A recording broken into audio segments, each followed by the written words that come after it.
Hello friends, welcome back to our channel. Friends, ఈ వీడియోలో మనం ఈరోజు అన్ని న్యూస్ పేపర్లో వచ్చినటువంటి ఇంపార్టెంట్ ఎడ్యుకేషన్ అప్డేట్స్తో పాటు చాలా ముఖ్యమైనటువంటి కరెంట్ అఫైర్స్ కూడా రావడం జరిగింది. సో వాటన్నిటి గురించి వన్ బై వన్ ఈ వీడియోలో అయితే చూద్దాం. వీడియో చూస్తున్న ప్రతి ఒక్కరు వీడియోని ఖచ్చితంగా లైక్ చేయండి. డైలీ 1 to 2 hours వర్క్ చేసి దాదాపుగా 8 న్యూస్ పేపర్ చదివి ఇన్ఫర్మేషన్ మీకు అయితే అందించడం జరుగుతుంది. చాలామంది మన వీడియోస్ని చూస్తున్నారు కానీ లైక్ చేయట్లేదు. ఖచ్చితంగా లైక్ చేయండి. ఈ వీడియోకి అయితే నేను 1000 లైక్స్ ఎక్స్పెక్ట్ చేస్తున్నాను. సో ఇదివరకైతే యూజ్ ఉంటుందో వారికి షేర్ చేయండి. అదేవిధంగా సబ్స్క్రైబ్ చేసుకుని చూడండి. రెగ్యులర్గా మీకు జాబ్ అప్డేట్స్ అంతాయి. మన ఛానల్కి సంబంధించినటువంటి టెలిగ్రామ్ గ్రూప్లో కూడా జాయిన్ కాండి. సో దాంట్లో కూడా రెగ్యులర్గా జాబ్ అప్డేట్ షేర్ చేస్తున్నాను. మీకు చాలా యూజ్ ఉంటుంది. ఆ గ్రూప్లో కంపల్సరీ జాయిన్ కాండి. ఫ్రెండ్స్, మన ఛానల్ ద్వారా గ్రూప్ 2 అదేవిధంగా గ్రూప్ 3కి సంబంధించి అన్ని సబ్జెక్టులతో కూడినటువంటి టెస్ట్ సిరీస్ అయితే మన యాప్లోకి తీసుకురావడం జరిగింది. దీని ద్వారా మొత్తం మీకు 250 టెస్టులు అయితే అందించడం జరుగుతుంది. సో ప్రశ్నలు తెలుగు మరియు ఇంగ్లీష్ మీడియంలో అయితే ఉంటాయి. సబ్జెక్ట్ వైజ్గా టెస్టులు ఉంటాయి. అదేవిధంగా గ్రాండ్ టెస్టులు కూడా అందించడం జరుగుతుంది. ప్రజెంట్ దీనికి సంబంధించి 50% ఆఫర్ కూడా ఉంది. ఇంకా తెలంగాణ కల్చర్కి సంబంధించి కావచ్చు, ప్రభుత్వ పథకాలకు సంబంధించినటువంటి టాప్ 100 బిట్స్కి సంబంధించినటువంటి గ్రాండ్ టెస్ట్ కూడా అందుబాటులో ఉన్నాయి. ఇండియన్ పాలిటిక్స్ సంబంధించిన టెస్ట్ సిరీస్ కావచ్చు, అదేవిధంగా తెలంగాణ చరిత్ర, తెలంగాణ ఉద్యమ చరిత్ర, జనరల్ సైన్స్కి సంబంధించిన టెస్ట్ సిరీస్తో పాటు జనరల్ స్టడీస్కి సంబంధించినటువంటి షార్ట్ హ్యాండ్ రైటింగ్ నోట్స్ కూడా మన యాప్లో అయితే అందుబాటులో ఉంది. ఇక వాటితో పాటు కరెంట్ అఫైర్స్ పీడిఎఫ్ కూడా పర్ మంత్కు 20 రూపీస్ చెల్లించి మీరు పీడిఎఫ్ను డౌన్లోడ్ చేసుకొని ప్రింట్ తీసుకోవచ్చు. అదేవిధంగా మన ఛానల్ ద్వారా సర్వే చేసినటువంటి గ్రూప్ 4 ఎక్స్పెక్టెడ్ కట్ ఆఫ్ సంబంధించినటువంటి వీడియో అనేది ఈ రోజు ఈవినింగ్ వరకు అయితే పోస్ట్ చేయడం జరుగుతుంది. చాలా మంది అభ్యర్థులు అయితే అడుగుతున్నారు. యాక్చువల్గా నిన్న పోస్ట్ చేయవలసింది, కొన్ని కారణాల వల్ల దీని అయితే డిలే చేయడం జరిగింది. సో ఈ రోజు ఈవినింగ్ వరకు ఈ వీడియో అయితే రావడం జరుగుతుంది. ఫ్రెండ్స్, ఈరోజు అప్డేట్స్ కనుక చూసినట్టయితే మనకి ఇక్కడ ఫస్ట్ అప్డేట్ వచ్చేసి TSPSC నుంచి ఒక ఇంపార్టెంట్ అప్డేట్ అయితే మనం ఇక్కడ చూడవచ్చు. సో ఇంటర్మీడియట్ కాలేజ్లో ఉన్నటువంటి ఫిజికల్ డైరెక్టర్ ఉద్యోగాలకు సంబంధించినటువంటి ఎగ్జామ్ను వాయిదా వేస్తూ మనకు ఒక ప్రెస్ నోట్ అయితే TSPSC రిలీజ్ చేసింది. సో దీనికి సంబంధించిన అప్డేట్ ఇక్కడ మనం న్యూస్ పేపర్లో కూడా చూడవచ్చు. సో ఫిజికల్ డైరెక్టర్ అర్హత పరీక్ష నవంబర్ 14 వాయిదా అని చెప్పేసి ఇక్కడ ఇవ్వడం జరిగింది. సో ఇక్కడ ఉన్నటువంటి ఇన్ఫర్మేషన్ చూసినట్లయితే మనకు ఇంటర్మీడియట్ బోర్డు సాంకేతిక విద్య కమిషనరేట్ పరిధిలోని కాలేజీల్లో ఫిజికల్ డైరెక్టర్ PD ఉద్యోగాలకు సంబంధించినటువంటి అర్హత పరీక్షను Telangana state public service commission వాయిదా వేసింది.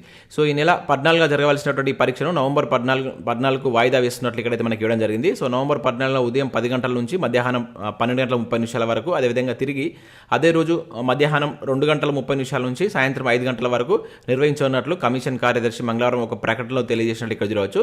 సో పరీక్షా తేదీకి వారం రోజుల ముందు వెబ్సైట్లో హాల్ టికెట్లు డౌన్లోడ్ చేసుకోవాలని చెప్పేసి ఇక్కడ అభ్యర్థులను సూచించినట్టు ఒక అప్డేట్ అయితే మనకు TSPSC నుంచి అయితే చూడవచ్చు. సో ఈ ఎగ్జామ్ను వాయిదా వేస్తున్నట్లు మనకి ఇక్కడ ఒక ప్రెస్ నోట్ కూడా TSPSC అయితే రిలీజ్ చేసింది. నెక్స్ట్ కనుక చూసినట్లయితే మనకు మెగా డిఎస్సి పోయి మినీ డిఎస్సి వచ్చాయంటే ఇక్కడ ఒక అప్డేట్ మనం ఆంధ్రజ్యోతి న్యూస్ పేపర్లో అయితే చూడవచ్చు. రాష్ట్రంలో 19,000 దాకా ఖాళీగా ఉన్నటువంటి టీచర్ పోస్టులు అని చెప్పేసి ఇక్కడ ఇచ్చారు.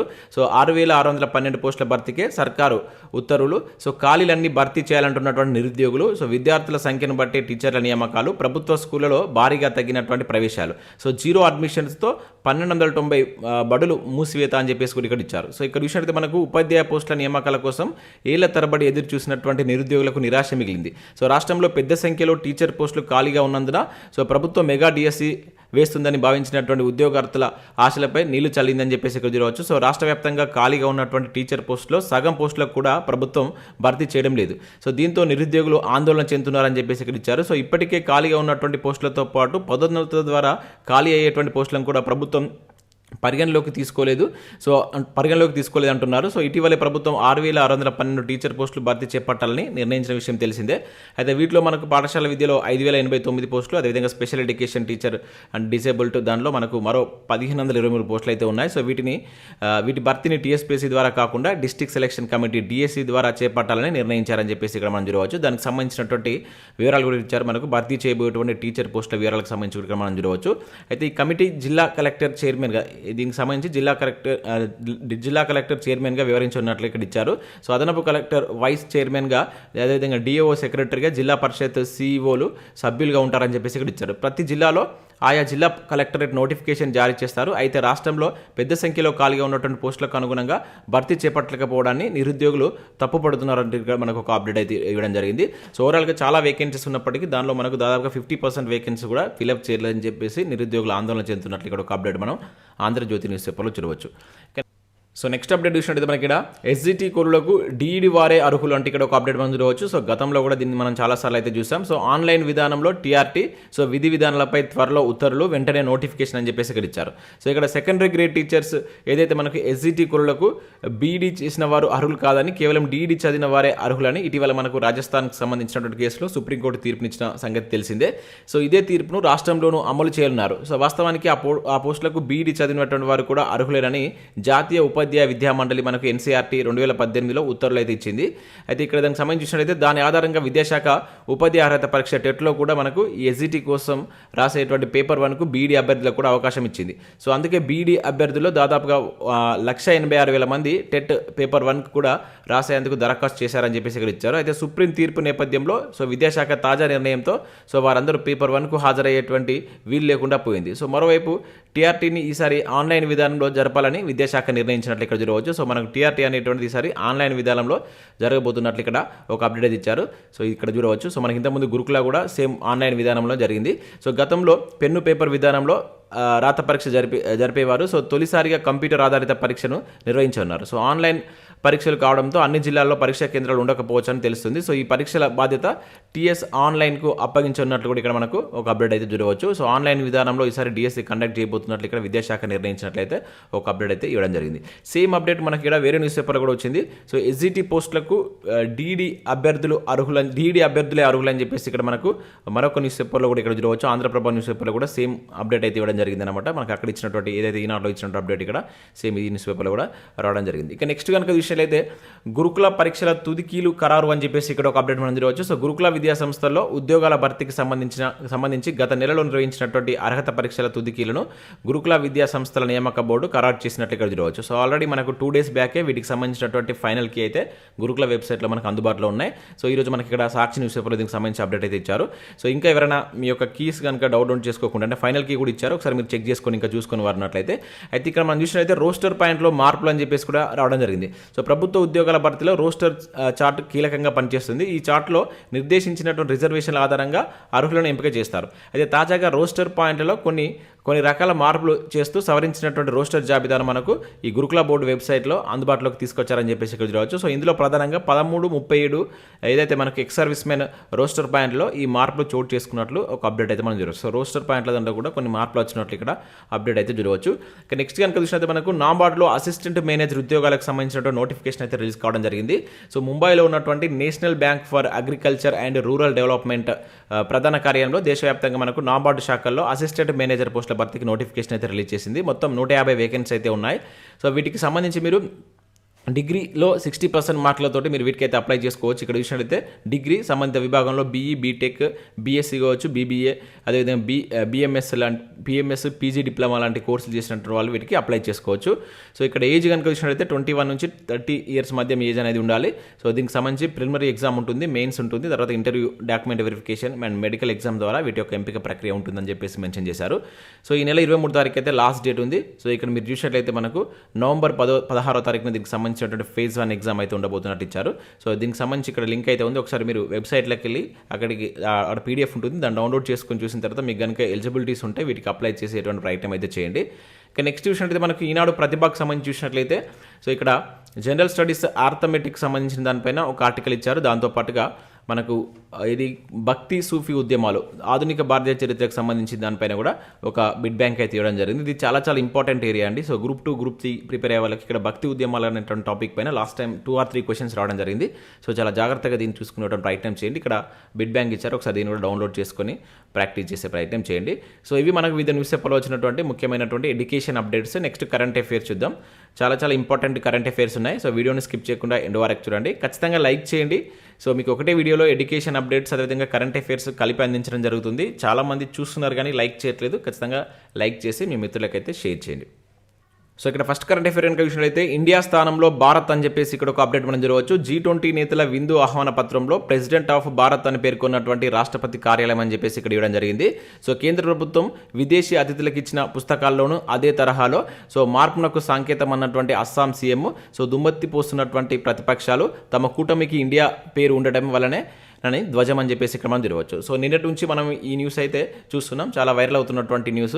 సో మనకి ఏదైతే G20 నేతలకు విందు ఇచ్చేటువంటి ఆహ్వాన పత్రంలో ప్రెసిడెంట్ ఆఫ్ ఇండియాకు బదులు ప్రెసిడెంట్ ఆఫ్ భారత్ అని చెప్పేసి ఇక్కడ మనకు రాష్ట్రపతి కార్యాలయం అయితే పేర్కొనడం జరిగింది. సో ఇది మనకి ఏదైతే ఇండియా పేరు ప్లేస్లో భారత్ పేరును తీసుకొచ్చేటువంటి సంకేతాలు కనబడుతున్నాయని చెప్పేసి ఇక్కడ వివిధ రాజకీయ నాయకులు విమర్శిస్తున్నట్లు ఇక్కడ మనం చూడవచ్చు. సో దీనికి సంబంధించి ఇక్కడ మనం హిస్టరీ అయితే చూద్దాం. సో చాలా ఇంపార్టెంట్, ఇది వార్తల్లో ఉంది కనుక మనకు దీనికి సంబంధించినటువంటి వాటిపైన ఎగ్జామ్లో క్వశ్చన్ అడగడానికి ఛాన్స్ ఉంటుంది. సో ఇక్కడ G20 G20 సదస్సు నేపథ్యంలో విదేశీ నేతలకు రాష్ట్రపతి పంపినటువంటి విందు ఆహ్వాన పత్రంలో ఇండియా స్థానంలో భారత్ అని పేర్కొనడం, అదేవిధంగా విదేశీ అతిథులకు కేంద్ర ప్రభుత్వం పంపిణీ చేసినటువంటి పుస్తకాల్లో ఇండియాకు బదులుగా భారత్ అని ముద్రించడం కలకలం రేపింది. సో ఈ నెల 9వ తేదీన G20 దేశాధినేతలకు విందు ఆహ్వానిస్తున్నటువంటి రాష్ట్రపతి ద్రౌపది ముర్ము ప్రెసిడెంట్ ఆఫ్ భారత్ పేరుతో ఆహ్వానాలు పంపారంటే ఇక్కడ చూడవచ్చు. సో ఈ ఆహ్వాన పత్రాన్ని కేంద్ర మంత్రి ధర్మేంద్ర ప్రధాన్ మంగళవారం ట్వీట్ చేసినట్లు ఇక్కడ చూడవచ్చు. సో ఆ ట్వీట్ చేసినప్పటి నుంచి మనకి న్యూస్ అయితే వైరల్ అవుతుంది. సో దీనికి సంబంధించి ఇక్కడ మనం చూసినట్లయితే యాక్చువల్గా రాజ్యాంగంలో మనకు 2 ఉంటాయి. సో దానికి సంబంధించి ఇక్కడ ఇచ్చారు రాజ్యాంగంలో 2 అని చెప్పేసి ఇక్కడ చూడవచ్చు. సాధారణ ప్రజల భాషలో సో భారతదేశాన్ని భారత్ అండ్ ఇండియాగా పిలుచుకుంటారు. సో రాజ్యాంగంలోని మనకు ఆర్టికల్ 1లో ఎట్లా ఉంటుందంటే India that is Bharat shall be A union of state అని చెప్పేసి ఉంటుంది మనకి అని ఉంటుంది. సో ఈ ఆర్టికల్ 52లో కనుక చూసినట్లయితే రాష్ట్రపతి ది ప్రెసిడెంట్ ఆఫ్ ఇండియా అని చెప్పేసి అని పేర్కొన్నారు. సో ఇప్పుడు రాష్ట్రపతి అధికారిక ఆహ్వాన పత్రంలో ప్రెసిడెంట్ ఆఫ్ భారత్ అని పేర్కొనడంతో కేంద్రం రాజ్యాంగంలో ఇప్పటివరకు వాడుతున్నటువంటి ఇండియా స్థానంలో భారత్ వాడేందుకు సిద్ధమైనట్లు బలమైనటువంటి వాదనలు వినిపిస్తున్నట్టు ఇక్కడ చూడవచ్చు. సో అక్కడ మనకి ఏదైతే ఇండియా స్థానంలో ఈ భారత్ అనే పదాన్ని తీసుకొచ్చేటువంటి ప్రయత్నం చేస్తున్నట్లే కనబడుతున్నట్లుగా ఇక్కడ మనకైతే ఒక అప్డేట్ అయితే చూడవచ్చు. సో దీనికి సంబంధించినటువంటి ఆర్టికల్ 1కి సంబంధించి కూడా మీరు కంప్లీట్ ఇన్ఫర్మేషన్ అయితే చూడండి. ఇవి మనకు ఇది ఇప్పుడు వార్తల్లో ఉన్నది కనుక వీటిపైన మనకు పాలిటీ పర్పస్లో క్వశ్చన్ అడగడానికి ఎక్కువగా ఛాన్స్ అయితే ఉంటుంది. ఇంకా నెక్స్ట్ విషయంలో అయితే టెస్కాబ్కు జాతీయ పురస్కారాలు అని చెప్పేసి ఇక్కడ ఒక అప్డేట్ మనం చూడవచ్చు. కరీంనగర్ DCCB చొప్పదండి సొసైటీలకు అవార్డులు అని చెప్పేసి ఇక్కడ ఇచ్చారు. సో తెలంగాణ రాష్ట్ర సహకార అపెక్స్ బ్యాంక్ అయినటువంటి టెస్కాబ్కు జాతీయ స్థాయిలో ఉత్తమ పురస్కారాలకు ఎంపికైంది. సో ముంబైలో ఉన్నటువంటి రాష్ట్ర సహకార బ్యాంకుల జాతీయ సమాఖ్య దేశంలోని ఉత్తమ సహకార బ్యాంకులకు టెస్కాబ్ 2020-21 సంవత్సరానికి గాను ప్రథమ పురస్కారానికి, అదేవిధంగా 2021-22లో ద్వితీయ పురస్కారానికి అయితే ఎంపిక చేసినట్లు ఇక్కడ చూడవచ్చు. సో ఏటా జాతీయ సమాఖ్య దేశంలోని రాష్ట్ర సహకార, జిల్లా సహకార కేంద్ర బ్యాంకులకు, ప్రాథమిక సహకార సంఘాలకు, అదేవిధంగా సహకార శిక్షణ సంస్థలకు పనితీరుపై అధ్యయనం చేసి ఈ అవార్డులు అయితే ప్రదానం చేయడం జరుగుతుంది. సో దేశవ్యాప్తంగా 34 సహకార బ్యాంకులు ఉండగా సో ఇందులో మనకు తెలంగాణకు సంబంధించి 2020-21లో ప్రథమ, 21-22లో ద్వితీయ పురస్కారాలకు ఎంపికైనట్లు ఇక్కడైతే చూడవచ్చు. సో అవి ఏంటంటే ఇక్కడ మనం చూసినట్లయితే కరీంనగర్ DCCB చొప్పదండి సొసైటీలకి అవార్డులు వచ్చినట్లు ఇక్కడ మనం గుర్తుంచుకోవాల్సి అయితే ఉంటుంది. ఇక నెక్స్ట్ కనుక చూసినట్లయితే ప్రొఫెసర్ చౌడూరి ఉపేందర్ రావుకు MG దడ్ఫాలే పురస్కారం అని చెప్పేసి ఇక్కడ మనం చూడవచ్చు. సో ఢిల్లీ జవహర్లాల్ నెహ్రూ విశ్వవిద్యాలయంలో సంస్కృతం, అదేవిధంగా ఇండిక్ స్టడీస్ శాఖలో ప్రొఫెసర్గా ఉన్నటువంటి చౌడూరి ఉపేందర్ రావుకు 2023 సంవత్సరానికి గాను ఈ MG దడ్ఫాలే ఎక్సలెన్స్ పురస్కారం అయితే దక్కించుకున్నారు. సో పాలీ భాషలో సో సృజనాత్మక రచనలు చేసినందుకు గాను ఈ అవార్డులు అయితే ఇస్తారంట. సో ఏ భాషలో అని చెప్పేసి అడగడానికి ఛాన్స్ ఉంటుంది, గుర్తుంచుకోండి, ఇంపార్టెంట్. సో పాలీ భాషలో సృజనాత్మక రచనలు చేసినటువంటి వారికి ఇచ్చేటువంటి అవార్డే ఈ అవార్డు. సో ఈ భాషపై ఆయన చేసినటువంటి కావ్యాలకు ఈ పురస్కారం ప్రకటించినట్టు ఇక్కడ మనం గుర్తుంచుకోవాల్సి ఉంటుంది. సో మరీ ముఖ్యంగా ఏంటంటే ఈ ఉపేందర్ రావు మన తెలంగాణకు సంబంధించిన పర్సన్. సో మహబూబ్ నగర్ జిల్లాకు చెందినటువంటి పర్సన్ అనమాట. సో ఇది అందువల్ల మనం దీన్ని అయితే గుర్తుంచుకోవాల్సి అయితే ఉంటుంది. డైరెక్ట్గా మనకు అవార్డు ఇవ్వచ్చు, లేకపోతే అతని పేరుతోటి ఏ అవార్డు వచ్చిందని చెప్పేసి కూడా అడగడానికి ఛాన్స్ ఉంటుంది. ఇక నెక్స్ట్ కనుక చూసినట్లయితే గ్రీన్ రైల్వే స్టేషన్గా విజయవాడ అని చెప్పేసి ఇక్కడ ఒక అప్డేట్ మనం చూడవచ్చు. ప్లాటినం రేటింగ్ సర్టిఫికేట్ ప్రదానం అని చెప్పేసి ఇక్కడ ఇచ్చారు. సో గ్రీన్ రైల్వే స్టేషన్గా విజయవాడ అయితే ఎంపికైంది. So Indian green building council నుంచి అత్యుత్తమ ప్లాటిన్ రేటింగ్ అయితే కైవసం చేసుకుంది. సో గతంలో గోల్డ్ రేటింగ్ పొందగా తాజాగా ప్లాటినం సర్టిఫికేట్ సాధించిందని చెప్పేసి ఇక్కడ ఇవ్వడం జరిగింది. సో ఇది గుర్తుంచుకోండి. ఇటీవల ఏ రైల్వే స్టేషన్కు సో గ్రీన్ రైల్వే స్టేషన్గా గుర్తింపు వచ్చిందని చెప్పేసి అడగడానికి ఛాన్స్ ఉంటుంది. కింద ఆప్షన్స్ ఇచ్చి మనకు విజయవాడ అని చెప్పేసి గుర్తుంచుకోండి. ఇక నెక్స్ట్ చూసినట్టయితే 1040 కోట్లు అని చెప్పేసి ఇక్కడ ఇవ్వడం జరిగింది. తెలంగాణలో ఒకే రోజు 3 దిగ్గజ కంపెనీల పెట్టుబడి. సో దుబాయ్ పర్యటనలో పరిశ్రమలను ఒప్పించినటువంటి కేటీఆర్ అని చెప్పేసి ఇక్కడ ఇచ్చారు. సో ఇక్కడ మనం చూసినట్లయితే రూపాయలు 700 కోట్లతో ఇక్కడ నాఫ్కో అగ్నిమాపక సమగ్ర ప్లాంట్, అదేవిధంగా అంతర్జాతీయ ఫైర్ సేఫ్టీ శిక్షణ కేంద్రం ఏర్పాటుపై ప్రకటన, రూపాయలు 215 కోట్లతో లాజిస్టిక్ రంగంలో DP వరల్డ్ విస్తరణ, అదేవిధంగా రూపాయలు 125 కోట్లతో మలబార్ ఫర్నిచర్ తయారీ యూనిట్, సిరిసిల్ల అక్వా క్లస్టర్లోకి లులు గ్రూప్ పెట్టుబడులు అని చెప్పేసి ఇక్కడ మనకు ఒక అప్డేట్ చూడవచ్చు. సో ఇక్కడ చూసినట్లయితే మనకు దుబాయ్ పర్యటనలో మంత్రి కేటీఆర్ పెట్టుబడులు బోని కొట్టారని చెప్పేసి ఇక్కడ ఇచ్చారు. సో తొలి రోజే 3 అంతర్జాతీయ సంస్థలతో ఒప్పందాలతో భాగంగా మనకు 1040 కోట్ల పెట్టుబడులు ప్రకటించగా సో దీనిలో మనకు లులు గ్రూప్స్ రాష్ట్రంలో సంస్థ కార్యాలయాలపై విస్తరణపై ఆసక్తి కనబరిచింది. ఇక ఫైర్ సేఫ్టీ పరికరాల తయారీలో మనకు విఖ్యాత ఇది సంస్థ అయినటువంటి ఈ నాఫ్కో కావచ్చు, అది 700 కోట్లతో మనకి పెట్టుబడి పెట్టబోతున్నట్లు ప్రకటించింది. అదేవిధంగా డీపీ వరల్డ్ అనేటువంటి 215 అండ్ మలబార్ గోల్డ్ అనేది 125 కోట్లతో పెట్టుబడి పెట్టున్నట్లు ఇక్కడ అప్డేట్ అయితే రోజు. సో ఇటువంటి వాటిపైన కూడా క్వశ్చన్స్ అడుగుతున్నాను. మనం రీసెంట్గా గ్రూప్ 1 ప్రిలిమ్స్లో కూడా చూసాం. సో వీటిని కూడా మనం గుర్తుంచుకోవాల్సి అయితే ఉంటుంది. సో ఇవి మనకు వివిధ న్యూస్ పేపర్లో వచ్చినటువంటి ముఖ్యమైనటువంటి ఎడ్యుకేషన్ అప్డేట్స్, అదేవిధంగా కరెంట్ అఫైర్స్. సో వీడియో నచ్చినట్లయితే లైక్ చేసి మీ మిత్రులకైతే షేర్ చేయండి. అదేవిధంగా మన యాప్ను డౌన్లోడ్ చేసుకోండి, దానిలో మీకు యూస్ఫుల్ కంటెంట్ అయితే ఉంది. సో గ్రూప్ 2, గ్రూప్ 3కి సంబంధించినటువంటి అన్ని సబ్జెక్టులతో కూడినటువంటి టెస్ట్ సిరీస్ అయితే మన యాప్లోకి తీసుకురావడం జరిగింది. ఇంకా అవే కాకుండా ఇండివిజువల్గా సబ్జెక్ట్ వైజ్ కూడా టెస్ట్ సిరీస్ అయితే ఉన్నాయి. సో యాప్ లింక్ కింద డిస్క్రిప్షన్లో ఉంటుంది, ప్రతి ఒక్కరు డౌన్లోడ్ చేసుకొని చెక్ చేయండి. Thanks for watching. Thank you.